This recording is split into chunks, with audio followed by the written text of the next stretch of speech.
Welcome back, and starting off with our major top stories. The United Nations announced the participation of President Abdel Fattah el-Sisi in the Climate Action Summit held on Monday, the 23rd of September in New York on the fringe of the United Nations General Assembly meetings.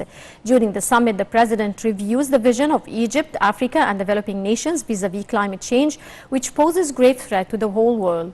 Meanwhile, UN Secretary General Antonio Guterres called on all leaders to present concrete and realistic plans to enhance their nationally determined contributions by 2020, in line with reducing greenhouse gas emissions by 45% over the next decade and to net zero emissions by 2050.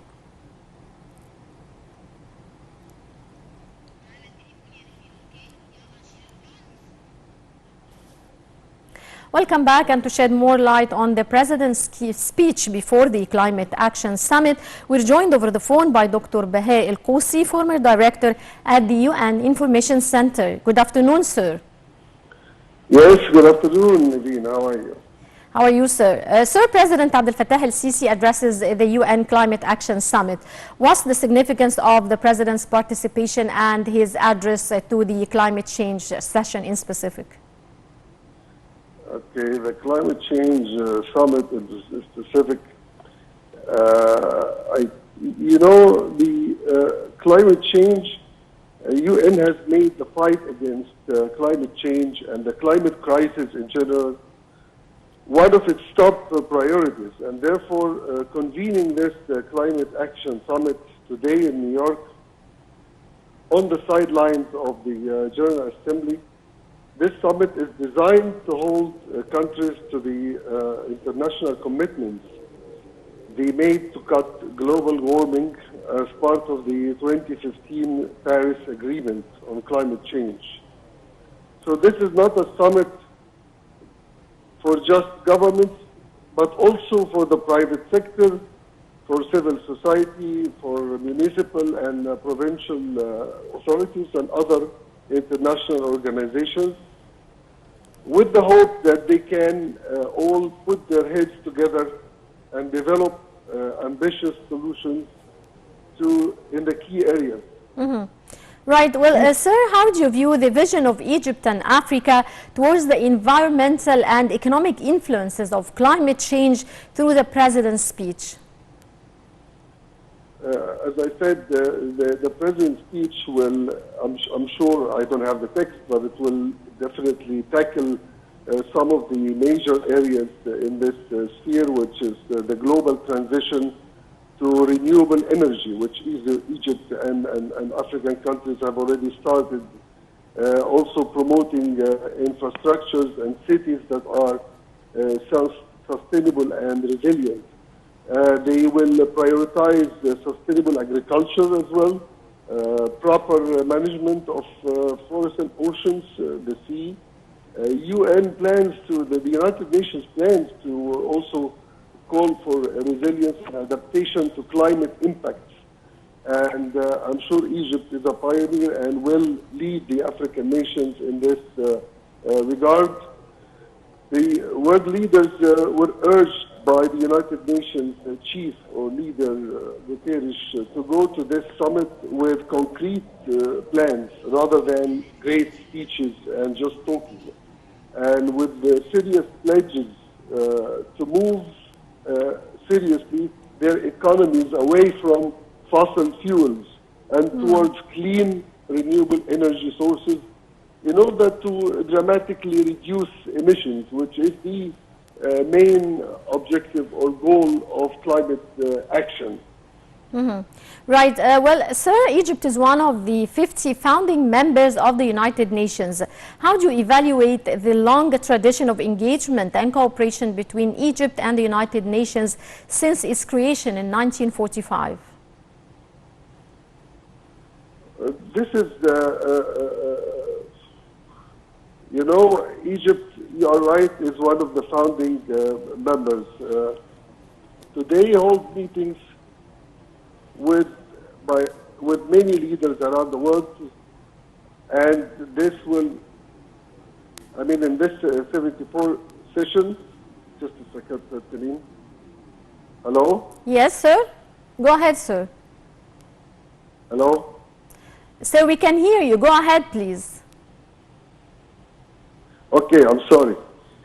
As very often said, Egypt has always played a leading role at the United Nations and its many specialized agencies since the foundation of the organization, funds and programs.